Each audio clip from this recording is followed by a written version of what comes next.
Shalom and welcome to this edition of Revealing the Truth, where we cover the headlines, the heartlines, and biblical truth. I'm your host, the Reverend Rabbi Eric Walker. Our next guest says it's never been more difficult to be a guy.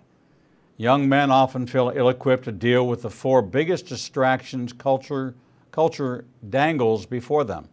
If you could peek into the mind of a guy and hear some of the honest questions he's asking, you'd probably hear things like, why wait for something when I can enjoy it now? Or, these images don't really affect me, do they? How can smoking a little weed really be that bad when it's becoming legalized everywhere?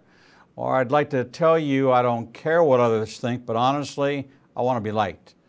Or it's certainly that today's young men have had one, maybe even a few of these thoughts, and it's extremely difficult for them to admit or even acknowledge their struggles, much less know how to deal with them. The good news is they're not alone, and there's hope.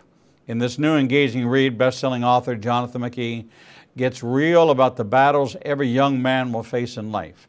He's the author of over 20 books, including the best-selling The Bullying Breakthrough, The Teen's Guide to Social Media and Mobile Devices, the Amazon bestseller The Guy's Guide to God, Girls, and the Phone in Your Pocket, and the fiction book Bystander about a school shooting on a high school campus. He has over 20 years of youth ministry experience and speaks to parents and leaders worldwide, all while providing free resources to parents on his website, thesource4parents.com.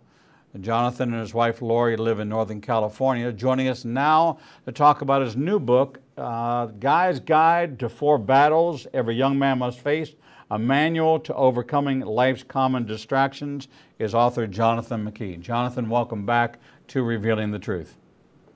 Hey, thanks so much. This will be a fun conversation. Well, I'm very much looking forward to it. This is the third time we've had you on. We've kind of tracked with you on the last three releases, and each one seems to be getting a little edgier. There's more transparency, a little bit more. I'm willing to tip some sacred cows. I'm willing to talk about the subjects that are being whispered, that need to be spoken out about. They're not being addressed in a lot of the pulpits because the issues are, well, these need to be decided by mom and dad about what they're going to do and how they're going to control. And mom and dad don't really know as much about what's going on as we would like them to know. But I remember that my daughter's 30 now, and I remember when cell phones and texting first came out, and it was a big problem. It was MySpace back then before Facebook and a couple of other things, and there were just things that young men were dealing with that I was in my 50s at that time. And I was just appalled. I had no idea that maybe it was a reality check that these kids are maturing at a level that I didn't reach until I was a junior in college, maybe even a senior in college. I had an awareness of things that I had no clue about, and some things were even shocking to me that they knew about that I had never heard of. And so it was kind of a complete reversal of what's going on in the world. I knew about politics and business, but I knew nothing about what kids were dealing with. And it seems to be a pretty wide range, but there are some real challenges. You've experienced that even with your own children, even with yourself. In your book, The Bullying Breakthrough, you talk about your own experience and your son's experience and the realities of that. And in this book, you take us on another journey, but let's reintroduce you to the audience. This is actually our third visit with you. We've tracked the last three releases with you, and I've always enjoyed your candor. Take us a little bit on your faith journey and how you experienced a lot of these things, and why you seem to be so plugged in to not the taboos, but what is becoming the conversations that were just as difficult. The birds and the bees is what we used to call it. That dynamic conversation has radically changed because society has radically changed. So when you take a look at your growing up and your youth and your experience, your faith journey and what your experiences were, how do they compare to what's going on today? Yeah, no, that's a great question, and it's one of those things that is a common thing that parents and teachers and youth workers are definitely experiencing right now. A lot of us, like you and I, we experience temptations and distractions in our life, but the biggest difference now is more access and less accountability.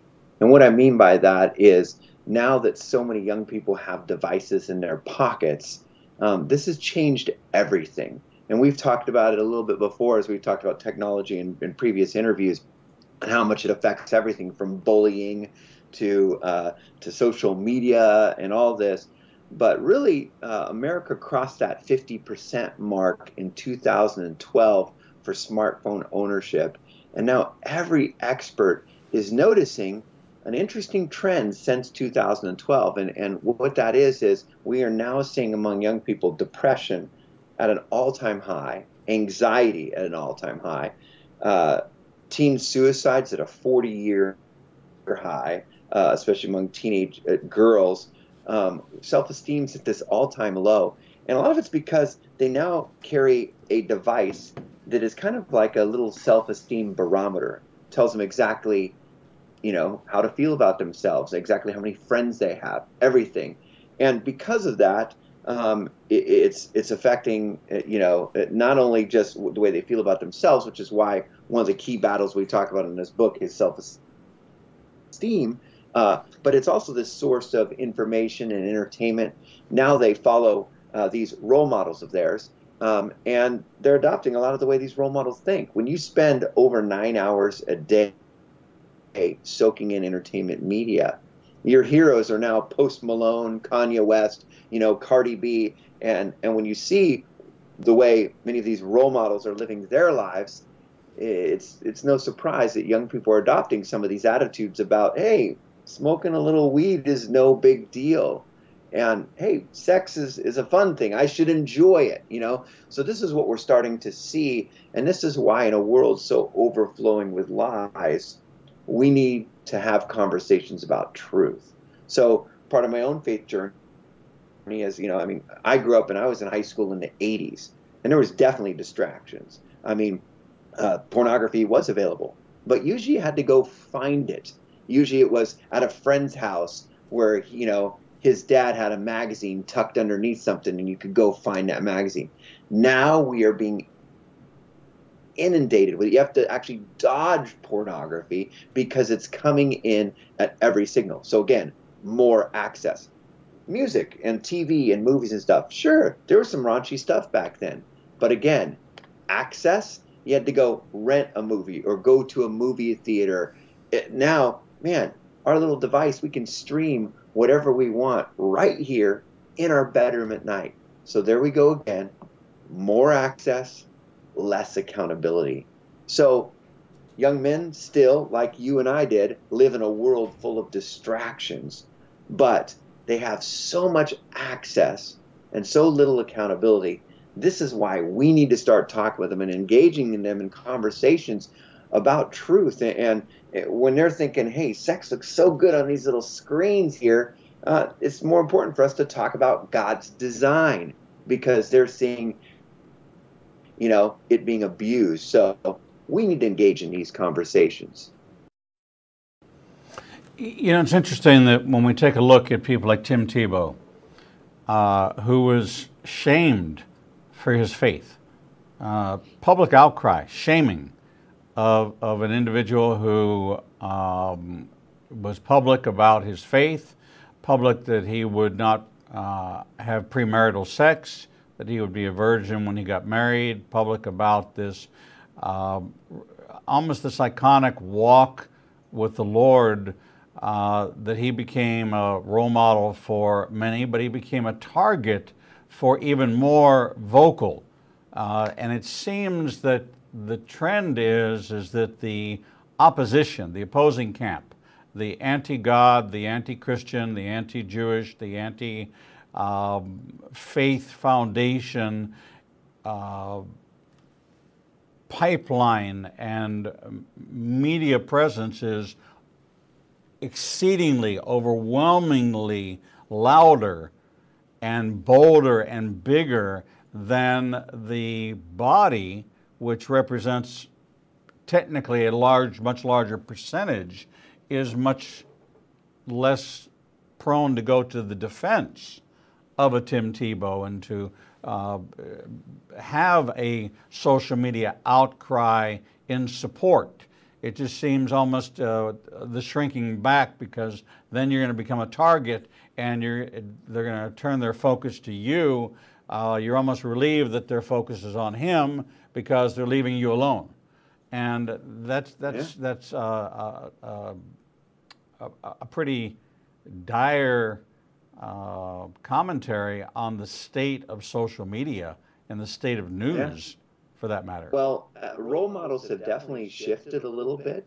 You know, you look at this, and we still have some positive sports role models, and it's great that we do, and it's sad that sometimes they're teased, especially when you are as Boy Scout as Tim Tebow. But I mean, you look at the typical male role model, you know, the guy that, you know, we kind of in our society right now present as the guy to be. You know, you think of the guy action film, the muscle ripped, chiseled abs, you know, solves his problems with angry outbursts, with a gun, with fist. You know, he's driving the fast car, definitely not the speed limit, with a barely dressed girl next to him. He's got tequila in his hand, you know, and when he finishes that, you know, movie, you know, the clothes come off, the credits roll, and next time, you know, he's even faster and furiouser, and, you know, and this is kind of like, yeah, this is a guy today. This is what guys do, you know. They got different women, different drinks, bigger muscles, and it's confusing to young men, kind of thinking, wait, is that what I'm supposed to be? And obviously there's all kinds of other ideas now of what men should be, but, you know, again, in a world full of lies, we need to really, you know, dive in and talk to young people about truth. And I think as I look back at my own parenting journey, one of the mistakes I think I made was panicking about these influences. And I became so focused on blocking out the lies that I think it interfered with my focus on telling the truth. And I think I hear a lot of parents do this. Parents come to my parent workshops, and very often the questions that they have immediately are, what's the perfect porn filters? What's the perfect porn blocks? How do I block this stuff out of my house? And they become so, you know, I gotta stop all this stuff, and they've got their hands so trying to stop every leak that they aren't spending any energy equipping our kids to make these decisions on their own. And the thing I always tell parents is, hey, keep your eyes on the calendar, because your kid's going to turn 18 someday, and they're going to be in a college dorm, they're going to be in an army barracks, they're going to be somewhere on their own making these decisions by themselves. And the question we have to ask ourselves is, did we equip them for that day, or did we instead make every decision for them? So a lot of what we do, and a lot of why I wrote a book like this, is because in a world so full of lies, we need to talk with our kids about truth. And we shouldn't be so focused on just finding the perfect, you know, porn blocks and porn filters, because no matter how many filters we put on our kid's device, their friend could still walk up to them at school and be like, hey, check this out, and show it to them. And we need to equip them for making that decision when that happens. And we need to start dialoguing with them about a lot of these distractions. And there's 4 major battles that young men are going to have to face today. We need to talk with them about that. You know, it's interesting that you picked 4 battles that have a, how should I say this, a high squirm factor for a parent to enter into a discussion about these particular battles. What drew you to these 4 over the whole spectrum, as you, and to kind of give the audience a view of who you are? You've got 20 years experience in youth ministry. You've raised your own 3 children are now out of the house. You've had the experience. You have the theological background and experience in doing this. You've talked to a lot of parents. You've talked to a lot of youth leaders, and you've talked to a lot of kids. So, you've had some of these conversations, but as you filter through what are the really pressing thoughts that are causing our young men to struggle in forming an identity. These 4 areas that you picked all impact identity. Who I am and whose I am are decisions that each one of these young men have to make as they address these 4 issues. So what are these 4 battles, and why did you pick them? Yeah, no, that's a great question. These 4 battles that we're talking about are screens, sexual intimacy, or sexual temptations, not understanding what sexual intimacy really is, substances, and self-esteem. And the reason I picked those is because as a youth worker, as someone who talks with parents all the time at my parent workshops, I know that if a parent comes up to me and has a question about their son, I can almost predict it before it comes out of their mouth. I know that it's going to be a mom saying, hey, if I didn't limit my son's screen time, he'd play Fortnite all night long.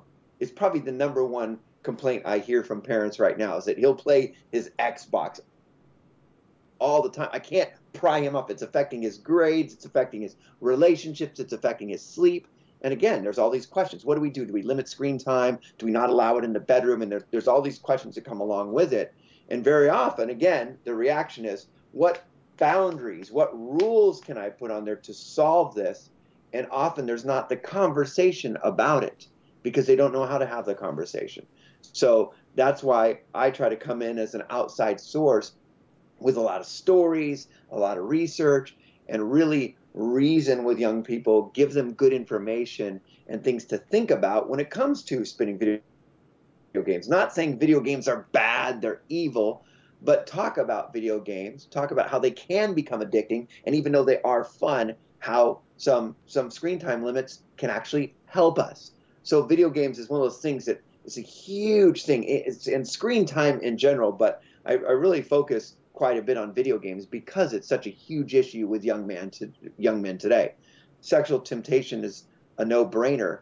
And it's funny how much that battle overlaps with screens, because you've got screens, video games, and the stuff you watch on screens. Well, obviously sexual temptation, is very available on these screens because, it's hard to navigate Netflix nowadays without so much sexually explicit material just a click away. And some of the top shows that people are talking about at school on Monday morning is, hey, did you see what happened on Game of Thrones last night? Very sexually explicit. And so this is kind of the world young men are growing up in. And for them, a big, a question that they're probably asking themselves that they're too scared to ask mom and dad is, hey, you know what? When I see these, naked women on a screen, man, everything feels right about that, man. I like that. That's great. How could that possibly be wrong when it feels so right? Which is a question people have been asking for decades, if not centuries, And here's where, again, the answer, they need is not just sex is bad. Because first of all, sex isn't bad. It's this great gift from God, that he created for us to enjoy with one person for life in that marriage covenant. But most of the sources out there that are giving us images about sex right now aren't within that context. So here's where it's so necessary for us to understand that, hey, sex is this great thing. And the reason that you're actually having these desires is because these are God-given desires. But sadly, historically, even if you open up the Bible, you'll see, as he starts as creation of one man, one woman, and God gives them the gift of sex and actually says, hey, they were naked and unashamed. And he's like, go forth and multiply. He's like, enjoy this sexual relationship. But it wasn't long before man was saying, hey, if she looks good, maybe if one woman's good, maybe multiple women would be good. So that's where God had to say, that's not my design. That's called adultery. That's called fornication. And so he showed us that my design was for you to enjoy this with one person. And when you go outside of that, here's some of the consequences that can happen to your heart, to your body. So these are some of the conversations we have in here. We talk about that. We talk about some of those issues that, as you said, make us squirm a little bit, because a lot of moms and dads don't necessarily go to Proverbs 5 starting at verse 16 and read through a passage that talks about, hey, you men, enjoy your wife that you married as a young man. Enjoy her breasts and let them satisfy you at all times. But don't enjoy other women's breasts. And you know what? There's no passage that is more relevant today to young men. We live in a world where 72% of non-believing males aged 13 through 24 go to pornography once or twice a month. 72%, according to a Barna study. Believers, he asked believers and people that don't go to church, don't think God's a priority. But of those who are what he calls practicing Christians, 13 through 24 years old, 41% of males 13 through 24 years old who are practicing Christians on purpose go to pornography once or twice a month. That's almost half. That's a huge chunk that are like going, man, I love God's design so much that I'm going to go a little beyond it, because his design of woman was so good. I don't want woman, I want women. And so that's what we talk about. We talk about sexual temptation, and we talk about how these desires that you have, straight out of Proverbs 5, hey, you're supposed to enjoy one woman's breasts, your wife's breasts, but don't enjoy other women's breasts. And here's why. And having that conversation. Most moms and dads don't have that conversation. We need to have that conversation. So those conversations are important, because these are the big issues that young people are dealing with. They can't go a day at school without hearing about somebody going out and smoking a bowl and how it's no big deal and it should be legal and it's great for medicinal use and all this kind of stuff. Over 40% of seniors in high school use marijuana once a month, senior guys. That's a lot. There's a lot of people that think that marijuana is no big deal. So these battles of screens, sexual temptations, substances, huge in young people's lives. And that last battle, the struggles with self-esteem, is tied in with everything, because as a young man is navigating this journey, trying to find meaning, so much of what he does is tied up in now his screens and what his friends think of him. And it's, who am I? What am I supposed to be like? What do I do? And that's why we need to have those conversations. We're talking with Jonathan McKee. Core pressing issues. These are huge. All right, we're talking with Jonathan McKee, author of Guy's Guide to 4 Battles Every Young Man Must Face, a manual to overcoming life's common distractions. There is a change in what the new normal is in the world out there today. And as parents, we have to be equipped to understand exactly what the influences in our children, especially our young men who are going to become the next generation of husbands and the next generation of fathers and the next generation of leaders, how they're influenced and how they need to be equipped to respond to these pressures. And they are pressures, and they are being pressured. Peer pressure is maybe the biggest motivation in their life. It's no longer parental approval or good grades and scholarships. It's approval and where they fit in and how their identity is being shaped and what compromises they're willing to make to fit in. All these are discussed in the guy's guide to 4 battles every young man must face. We're going to take a short break, and when we come back, we're going to dig into a little bit more about these 4 battles of the screens, the self-esteem, the substances, and what impacts these young men whose minds and hearts are being shaped, and can they actually be transformed into the image of God? Can we impact them to make better choices? Can we come alongside and have real, true, honest conversations that lead them to God's truth as opposed to man's truth? We're going to take a short break, and we'll be right back. Not everything that makes the headlines has biblical importance, but many events that happen around the world do, and you never hear about them. Igniting a Nation is pleased to teach Revealing Prophecy every Tuesday night at 7 p.m. at the Marriott 280 in Birmingham. We will cover worldwide events and insider information that will connect the dots of what's happening around the world with biblical prophecy. If you happen to miss a class, we'll televise each week's class at 10 o'clock Central Time on ignitinganation.com and all our social media outlets. Copies of the teachings will also be available to purchase on our website at www.ignitinganation.com.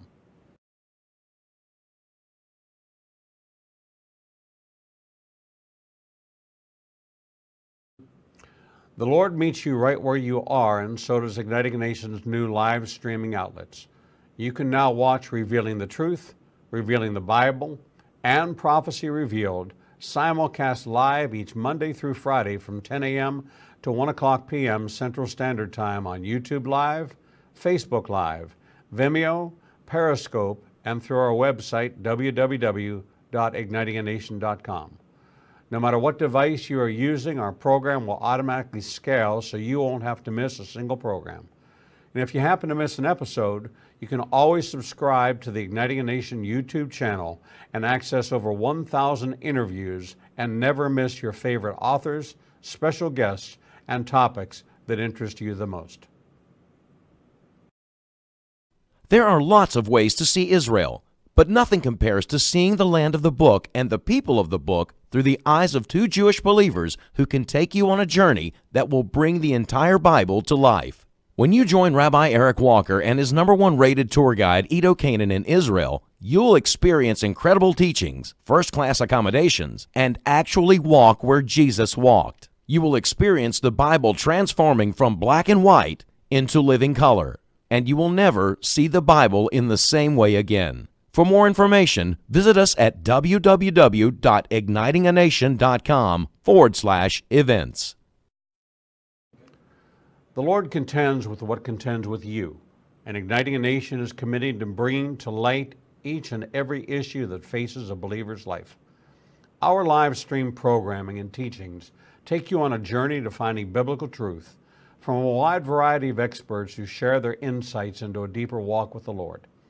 We have assembled the most comprehensive panel of experts in the fields of prophecy, caregiving, healing from trauma, shame, and abuse, and so much more. We continue to expand our teachings and programming to meet your needs. We're committed to healing the nations with biblical truth. Visit www.ignitinganation.com to develop a deeper walk with the Lord and start your journey to a transformed life. The Bible commands us to study to show ourselves approved, but most study using Bible study tools and not actually studying the Bible chapter and verse. Igniting a Nation is pleased to present Revealing the Bible, recorded and taught each week before a live audience. We take you deeper into the actual Bible and verse in both Hebrew and English and connect the dots between the Old and New Testament. You can attend our 2 classes in Tuscaloosa and Birmingham, or watch the program every Wednesday at 11 a.m. Central Time on ignitinganation.com and all our other simulcast outlets. For more information, visit www.ignitinganation.com/events. Shalom and welcome back to this edition of Revealing the Truth, where we cover the headlines, the heartlines, and biblical truth. I'm your host, the Reverend Rabbi Eric Walker, and we're talking with Jonathan McKee, author of The Guy's Guide to 4 Battles Every Young Man Must Face, a manual to overcoming life's common distractions. Jonathan, welcome back to the program. Hey, it's a good discussion. Jonathan, when I look at the condition, and we open by saying that you say it's tough, it's never been more difficult to be a guy, and these questions are questions that are in every young man's head, whether or not he wants to readily, outwardly admit it or not. He's entertained, at least at some point, looking at pornography. It passes before their eyes, it piques their interest. They're thinking about dating, they're thinking about, there's more social events, there's more proms now than there used to be, there's more with Facebook and Instagram and all these pictures of expensive, very expensive endeavors, and young girls don't look like young girls anymore. They look like full-grown women. Young men don't look like young men anymore. Everybody's developing earlier. As we look at these four key battlegrounds, is it your intention for this book to be used as a measure of prevention, a measure of awareness, or a measure of course correction of how we can assess where we are? And this book is addressed for a young man to read, but you open it up with a message to the parents, so there is a certain level of parental engagement that you are advancing. But these are the battles that a guy has to contend with and has to be willing to address. So how, and I know that there's the guy's guide concept, you've had a great deal of success with it. So what is this kind of the book that is going to be the go-to for young people that are looking for a resource to ask the questions or get the answers that they don't want to ask mom and dad, they don't want to ask their youth pastor, they don't want to ask their teacher, it needs to be put into their hands, it needs to be in their Christmas stocking. Mom and dad have to take the initiative to say that I'm aware now my son is struggling with these things, but do mom and dad need to read this book first? No, that's a great question. And I think I like your words like course correction, as well as, information and giving them this information about this stuff, because again, a lot of these conversations aren't happening. And yeah, I do open up, and one of the opening chapters in the book, I actually kind of say basically a note to the mom or dad screening this book. And the reason why is because I know that mom, dad, grandma usually is the one buying the book, not the kid. Not a lot of guys in the bookstores looking and going, I need something to develop my faith more. There are a few of those, and God bless them. But most often it's, that loving uncle, aunt, or grandma or mom saying, hey, this is a great book to put in the stocking to give them some truth in a world so full of lies. So I just take a quick moment and address that caring adult, not only to give them a peek at the content I'm about to talk about, but to encourage them not to just hand this book to their kid, but maybe instead go through some of the chapters with their son or their grandson and say, hey, why don't we meet for breakfast on Tuesdays? Why don't we go out for French fries and let's dialogue a little bit about this? Like, hey, why don't you read this opening chapter, which is really about immediate gratification. The chapter is titled Tray of Fat, and it's actually a story about my dog, how my dog found the tray of fat underneath my Weber grill and literally ate 4 pounds of fat in one day and just enjoyed it. 45 seconds of pleasure and 3 days of pain for that poor little mutt. And I use that as an example of how we tend to kind of go for the quick thrill, not thinking about the long term. So I prepare parents for that and tell them, hey, this is a conversation we're going to be having. Use this and talk with your kids about this. And it is set up to where you could just give it to your kid. And I talk to him. I say, hey, you know what? I talk to the young man reading it. I say, don't read this alone. find a friend and read it with them. I said, talk about these things with them. Ask, hey, do you feel this? Is this something that's true for you? So I'm really hoping that this is a discussion provoker. I'm hoping it's something that gives them information. And my approach in this book is the same approach I use when I talk to young people in school assemblies. When I walk in school assemblies, I don't walk in and say, hey, listen up, here's what you should do, because they'll tune me out in seconds.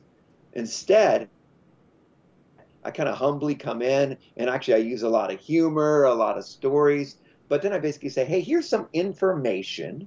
And one example is like when I talk about screens, I actually share a recent Pew Research report where they interviewed teenagers and they asked them about their screens and the time they're spending.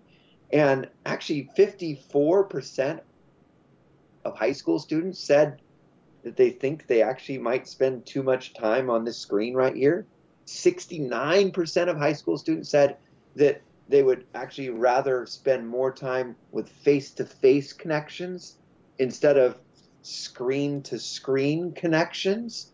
And when I share that with young people, I say, that's interesting. What about you?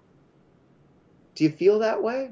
Well, maybe you're not ready to throw this screen away, but maybe you're realizing that this is a great tool to connect with people outside the room, as long as it doesn't interfere with your relationship with the people inside the room. So I reason with young people. I give them stories. I give them information. When I'm talking about marijuana, I don't say marijuana's bad, it should be illegal. I don't go any of the political issues. Instead, when I talk about marijuana, man, I sit there and say, hey, man, I know you've got role models that say it's no big deal. I know you're hearing stories about legalization. Heck, your grandma might even be using it for feeling better after chemo. Said, but let's not worry about any of that right now. Let's talk about one thing. Let's talk about how marijuana affects your developing brain. And then I give young people the research and stories from all the experts, some of them pro-marijuana experts that say, hey, weed's great when you're adult, but don't do it when your brain is developing, which, by the way, for young men is till age 25. So instead of really, arguing about legalization and all this different stuff, I really give them information I think is most relevant to them right now, which is, hey, if you're reading this book and you're under 25 years old, your brain is still developing. And that doesn't mean you're stupid. It means actually the opposite. It means you're getting smarter. And most experts out there, and I actually quote experts with what they're saying, and brain research experts still say this is absolutely the worst time to start putting, stuff that messes with your brain, in your body. It's not a good thing. And so that's the approach I use. I constantly try to want to give them information and kind of empower them. Hey, you're going to make this decision. What are you going to decide? And I think that's a good thing to do with young people. I think it's a good thing for moms and dads to, when they sit there and meet with their kids, to say, hey, here's some information. When you face a struggle, what do you think you're going to do? Because we can't control everything our kids do, and they're going to be out of the house. And we need to think about equipping them as they're going to make decisions when they are there on their own. So I'm hoping that this is a tool that'll help parents engage in those conversations. I'm hoping it's a fun gift that they can give young men to equip them for these 4 battles that they are going to face and are probably facing right now. You talk about screen time and relative to video games and the lack of face-to-face interaction. I know that my daughter texts me just about every day, and I will call her and say, listen, we haven't talked in a while. And she said, well, I talk to you every day. And I said, well, that's not talking, that's texting. And they become synonymous. And so I didn't grow up in the video game generation, and I had a daughter She wasn't a video game person, but I'm finding that video game playing and interaction, that there are ability to communicate with others and to collaborate or to compete, and it has become a tool of isolation that is robbing kids of social skills. And so that then speaks to the self-esteem, because if I have not developed self-esteem in a social setting, then where do I get, what do I have? I have this this animated view. Yeah. Well, it's one of those things that is the thing that experts are noting. And I think because, in all honesty, when you look at the greater history of mankind, this thing right here is so new that we're almost like in the middle of an experiment right now. I mean, it's only been since 2012 that the majority of us have even had this in our pockets. Young people's favorite social media apps, Snapchat and Instagram, both 2012 is really as those started emerging. So it's really been about 7 years that we've had social media in our pocket, and that we've had such this screen focus, even though texting was before and this other stuff. This has only been that last handful of years, and it's changing the way young people think about themselves. It's changing the way they communicate. But the interesting thing in the last few years that we've seen is, I think we're kind of experiencing this pause, or this checkpoint, this kind of, hey, wait a second, I don't know if we're doing the right thing. And we've seen some evidence of it. Last year, for example, you might remember when all of a sudden Apple Android came out with these upgrades where all of a sudden now you can monitor your own, or parents can monitor the screen time on these devices. There was basically an uproar in our society saying, hey, because there's all this information coming out from Facebook execs who had quit that were saying, yeah, we're trying to addict you to this. We're trying to get you to spend more screen time. And so literally there was an outcry to Apple and to everybody saying, are you trying to addict us? You don't even offer an ability to, shut this thing off, for some downtime. So literally Apple came out with downtime. And they have this thing where you can go into screen time limits now, and you can program in downtime. That's new. That's less than a year old. And honestly, I think Apple, Android, and all of them came out with this because of the outcry, and they didn't want to be seen as these monsters trying to addict people, their evil scheme, which is probably, there's a lot of truth to that. But because of this outcry, it's like people realized, hey, we're not rats in your little maze here, you better provide us with some options to do that. So now moms and dads don't even really need to go out and buy.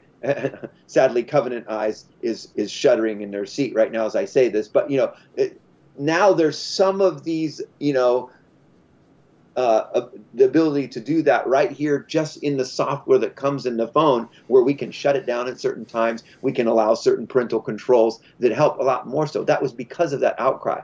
So that's one of the things we've seen. Another thing we've seen is, I think there's been kind of a self-awareness, a growing awareness among young people, where they're starting to realize, like in the study I just shared with you, 2 different studies, like where more and more young people are realizing, maybe I spend too much time on this screen.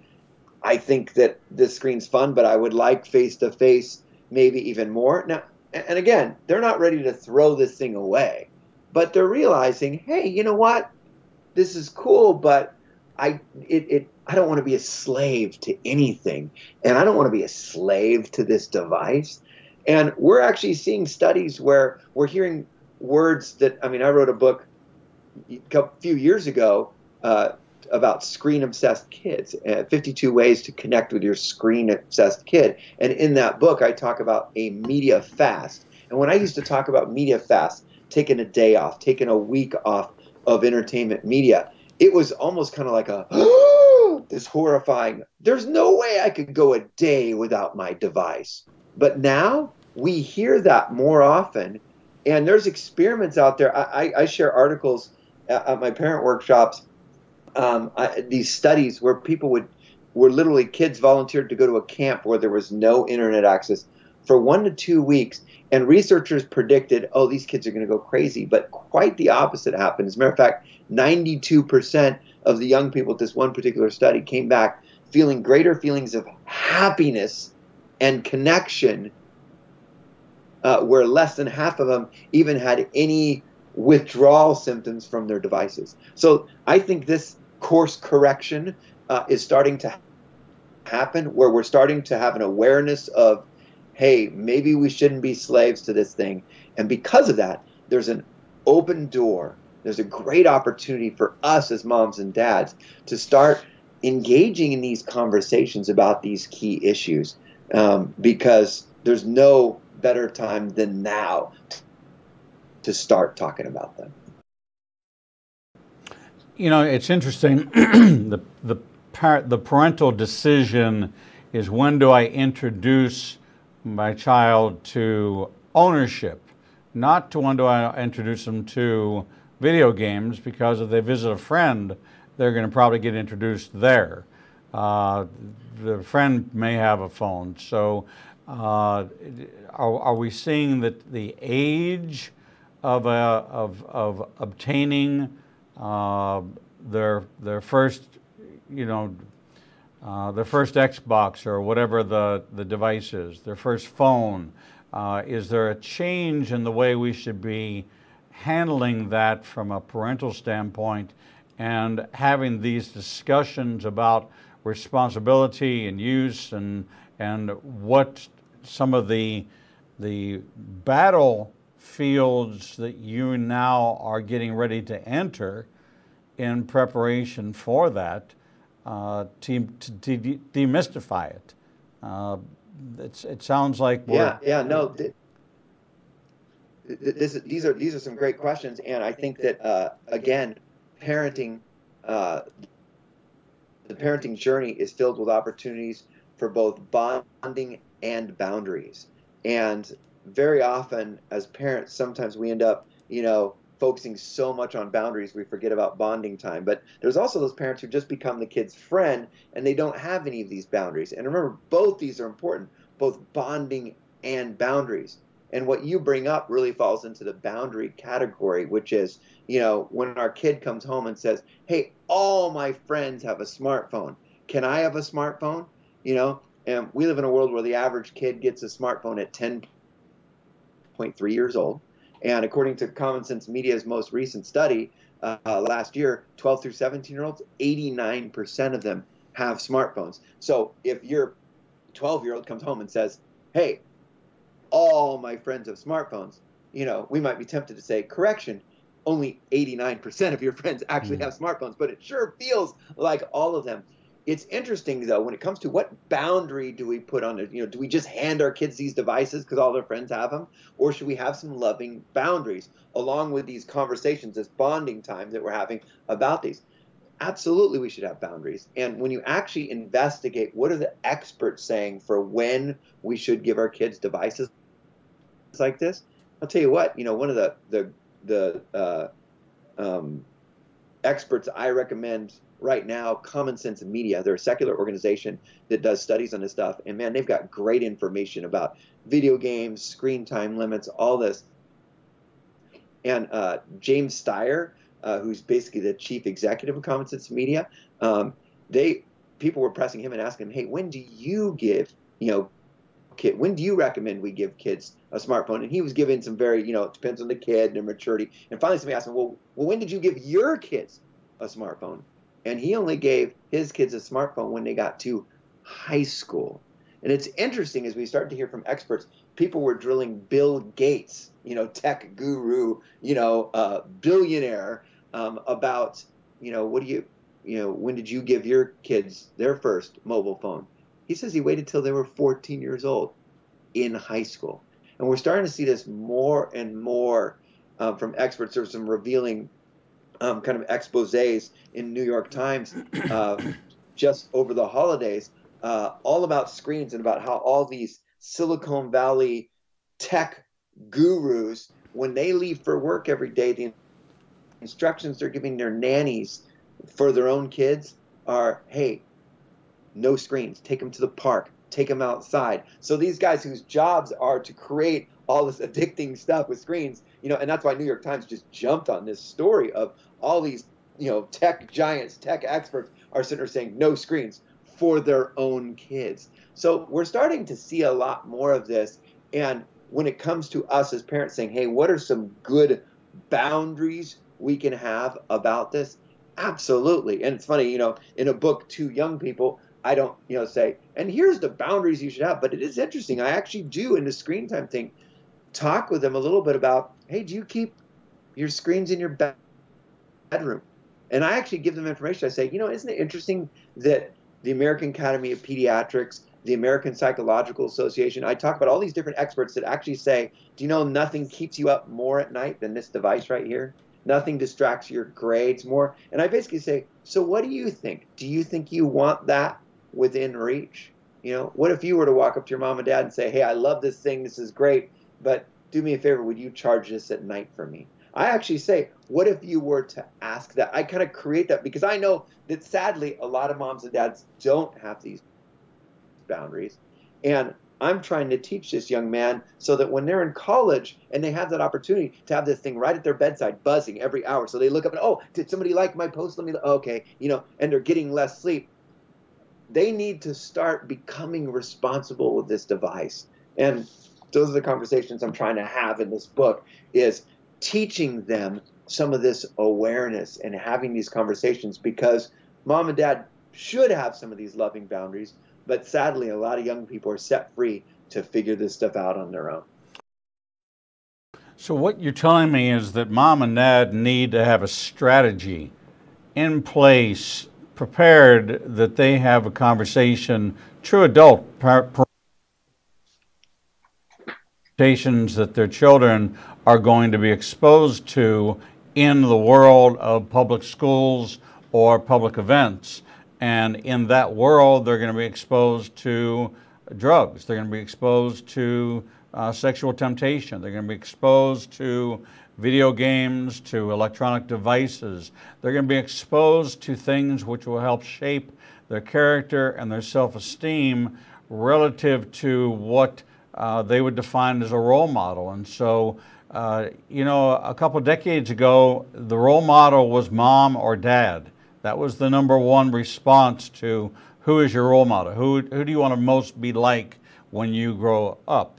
Now that's changed. That dynamic has changed. I don't know if the dynamic of parenting and the parent's role has been diminished or there's other bigger than life influences out there, but it's time for mom and dad to take back that mantle of them emulating what the character and the excuse of the fatherless home, or the excuse of the broken family, or the divorce rate is at an all-time high, and all these excuses that one parent is indulging and the other parent's not.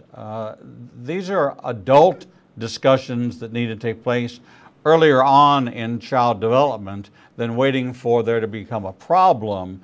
But if there is a need for this to be addressed today, this is the book that you want to have them talk about these 4 battleground areas. And the book is called Guy's Guide to 4 Battles Every Young Man Must Face, a Manual to Overcoming Life's Common Distractions. Jonathan McKee, another great resource for parents and for young men to deal with, to address those things that they think about. And another tremendous resource. We wish you great success, as we always have before, and look forward to our the next book and the next program that you put together. Incredibly effective, powerful, impactful, and life-changing for both the parent and the child. Jonathan McKee, thank you again for being with us here on Revealing the Truth. Thanks for opening up this dialogue. God bless you, my friend. We're going to take a short break, and when we come back, we'll bring you the next edition of Revealing the Truth.